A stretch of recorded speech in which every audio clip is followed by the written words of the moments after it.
واعلموا أنما غنمتم من شيء فأن لله خمسه وللرسول ولذي القرب واليتامى والمساكين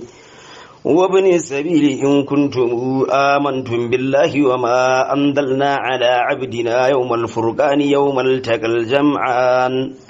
والله على كل شيء قدير إذا أنتم بالعدوة الدنيا وهم بالعدوة القصوى والركب أسفل منكم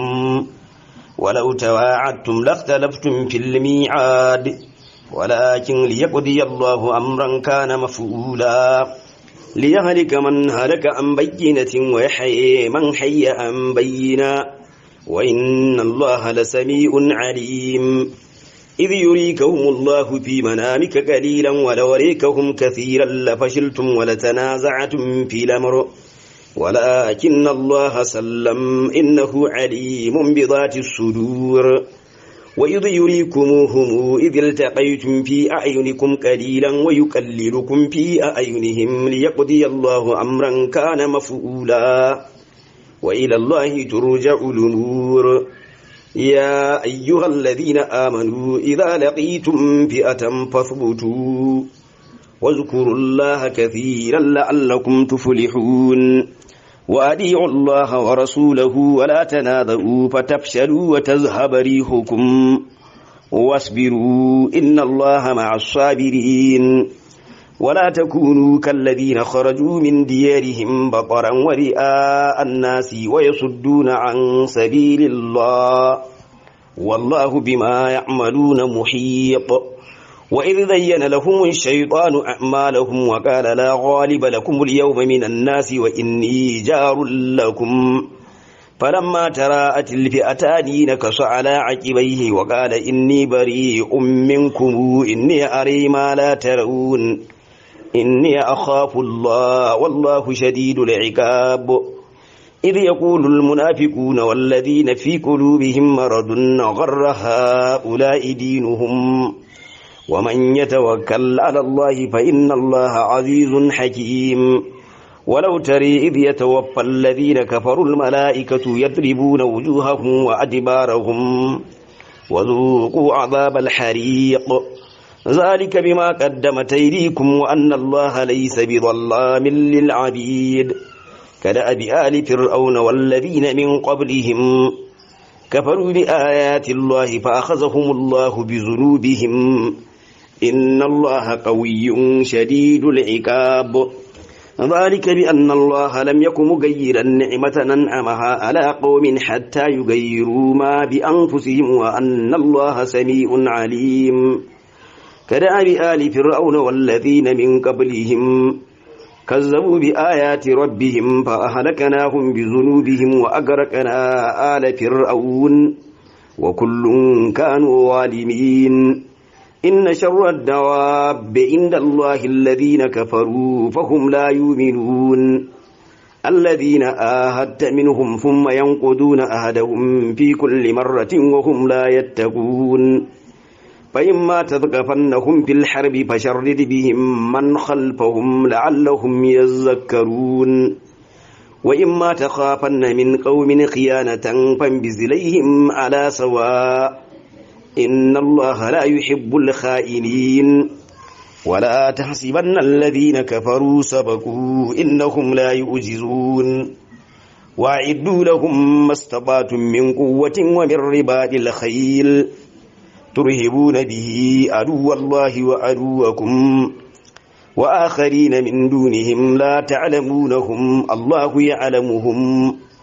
وما تنفقوا من شيء في سبيل الله يوفى إليكم وأنتم لا تظلمون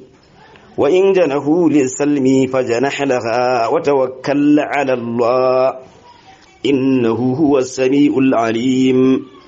وإن يريدوا أن يخدعوك فإن حسبك الله هو الذي أيدك بنصره وبالمؤمنين وألف بين قلوبهم لو أنفقت ما في الأرض جميعا ما ألفت بين قلوبهم ولكن الله ألف بينهم إنه عزيز حكيم يا أيها النبي حسبك الله ومن اتبعك من المؤمنين يا أيها النبي حرض المؤمنين على القتال إن يكن منكم 20 صابرون يغلبوا 200 وإن تكن منكم 100 يغلبوا 1000 من الذين كفروا بأنهم قوم لا يفقهون ألا نكفف الله عنكم وعلم أن فيكم ضعفا فإن تكن منكم 100 صابرة يغلبوا 200 وإن يكن منكم 1000 يغلبوا 2000 بإذن الله والله مع الصابرين ما كان لنبي أن يكون له أثر حتى يسخن في الأرض تريدون عرض الدنيا والله يريد الآخرة والله عزيز حكيم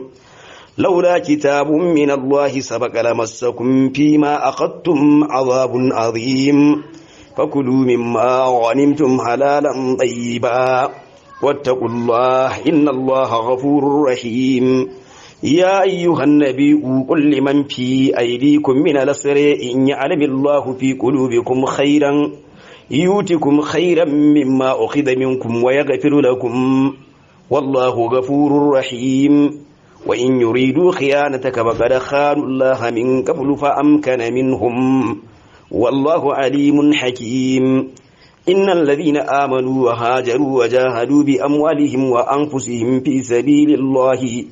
والذين آووا ونصروا أولئك بعضهم أولياء بعض والذين آمنوا ولم يهاجروا ما لكم من ولايتهم من شيء حتى يهاجروا وإن استنصروكم في الدين فعليكم النصر إلا على قوم بينكم وبينهم ميثاق والله بما تعملون بصير والذين كفروا بعضهم أولياء بعض إلا تفعلوه تكن فتنة في الأرض وفساد كبير والذين آمنوا وهاجروا وجاهدوا في سبيل الله والذين آووا ونصروا أولئك بعضهم والذين آووا ونصروا أولئك هم المؤمنون حقا لهم مغفرة ورزق كريم والذين آمنوا من بعد وهاجروا وجاهدوا معكم فأولئك منكم وأولو الأرحام بعضهم أولى ببعض في كتاب الله إن الله بكل شيء عليم سورة التوبة مدنية 130 آية براءة من الله ورسوله إلى الذين آهدتم من المشركين فسيحوا في الأرض 4 أشهر واعلموا أنكم غير معجز الله وأن الله مخزي الكافرين وأذان من الله ورسوله إلى الناس يوم الحج الأكبر أن الله بريء من المشركين ورسوله فإن تبتم فهو خير لكم وإن توليتم فاعلموا أنكم غير معجز الله وبشر الذين كفروا بعذاب أليم إلا الذين آهدتم من المشركين ثم لم ينقصوكم شيئا ولم يظاهروا عليكم أحدا فأتموا إليهم أحدهم إلى مدتهم إن الله يحب المتقين فإذا انسلخ الأشهر الحرم فاقتلوا المشركين حيث وجدتموهم وخذوهم واحصروهم واقعدوا لهم كل مرصد فإن تابوا وأقاموا الصلاة وآتوا الزكاة فخلوا سبيلهم إن الله غفور رحيم وإن أحد من المشركين استجارك فأجره حتى يسمع كلام الله ثم أبلغه مأمنه ذلك بأنهم قوم لا يعقلون ذلك بأنهم قوم لا يعلمون كيف يكون للمشركين أحد عند الله وعند رسوله إلا الذين آهدتم عند المسجد الحرام فما استقاموا لكم فاستقيموا لهم إن الله يحب المتقين كيف وإن يظهروا عليكم لا يرقبوا فيكم إلا ولا ذمة يرضونكم بأفواههم وتابي قلوبهم وأكثرهم فاسقون اشتروا بآيات الله ثمنا قليلا فصدوا عن سبيله إنهم ساء ما كانوا يعملون لا يرقبون في مؤمن إلا ولا ذمة وأولئك هم المعتدون فإن تابوا وأقاموا الصلاة وآتوا الزكاة فإخوانكم بالدين ونفصل الآيات لقوم يعلمون وإن نكثوا أيمانهم من بعد عهدهم وطعنوا في دينكم فقاتلوا أئمة الكفر إنهم لا أيمان لهم لعلهم ينتهون ألا تقاتلون قوما نكثوا أيمانهم وهموا بإخراج الرسول وهم بدؤوكم أول مرة أتخشونهم فالله أحق أن تخشوه إن كنتم مؤمنين قاتلوهم يعذبهم الله بأيديكم ويخذهم وينصركم عليهم ويشفي صدور قوم مؤمنين ويذهب غيظ قلوبهم ويتوب الله على من يشاء والله عليم حكيم أما سبتم أن تتركوا ولما يعلم الله الذين جاهدوا منكم ولم يتخذوا من دون الله ولا رسوله ولا المؤمنين وليجا والله خبير بما تعملون ما كان للمشركين أن يعمروا مساجد الله شاهدين على أنفسهم بالكفر أولئك حبطت أعمالهم وفي النار هم خالدون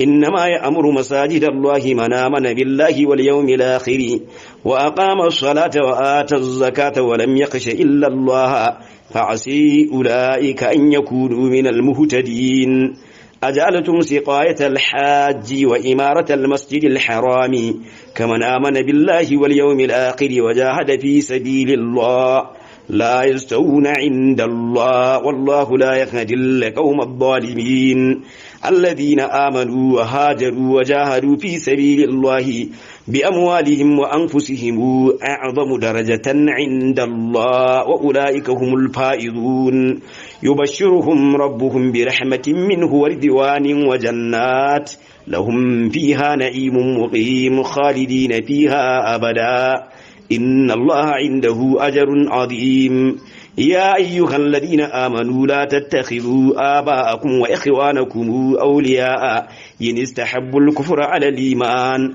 ومن يتولهم منكم فأولئك هم الظالمون قل إن كان آباؤكم وأبناؤكم وإخوانكم وأزواجكم وعشيرتكم وأموال اقترفتموها وتجارة تخشون كسادها ومساكن ترضونها أحب إليكم من الله ورسوله وجهاد في سبيله فتربصوا حتى يأتي الله بأمره والله لا يهدي القوم الفاسقين لقد نصركم الله في مواطن كثيرة ويوم هنين إذ أعجبتكم كثرتكم فلم تغن عنكم شيئا وضاقت عليكم الأرض بما رحبت ثم وليتم مدبرين ثم أنزل الله سكينته على رسوله وعلى المؤمنين وأنزل جنودا لم تروها وعذب الذين كفروا وذلك جزاء الكافرين ثم يتوب الله من بعد ذلك على من يشاء والله غفور رحيم يا أيها الذين آمنوا إنما المشركون نجس فلا يقربوا المسجد الحرام بعد عامهم هذا وإن خفتم عيلة فسوف يغنيكم الله من فضله إن شاء إن الله عليم حكيم قاتلوا الذين لا يؤمنون بالله ولا باليوم الآخر ولا يحرمون ما حرم الله ورسوله ولا يدينون دين الحق من الذين أوتوا الكتاب حتى يؤتوا الجزية عن يد وهم صاغرون وقالت اليهود عزير بن الله وقالت النصارى المسيح ابن الله ذلك قولهم بأفواههم يضاهون قول الذين كفروا من قبل قاتلهم الله أن يوفكون اتخذوا أحبارهم ورهبانهم أربابا من دون الله والمسيح ابن مريم وما أمروا إلا ليعبدوا إلها واحدا لا إله إلا هو سبحانه عما يشركون يريدون أن يطفئوا نور الله بأفواههم ويابى الله إلا أن يتم نوره ولو كره الكافرون هو الذي أرسل رسوله بالهدى ودين الحق ليظهره على الدين كله ولو كره المشركون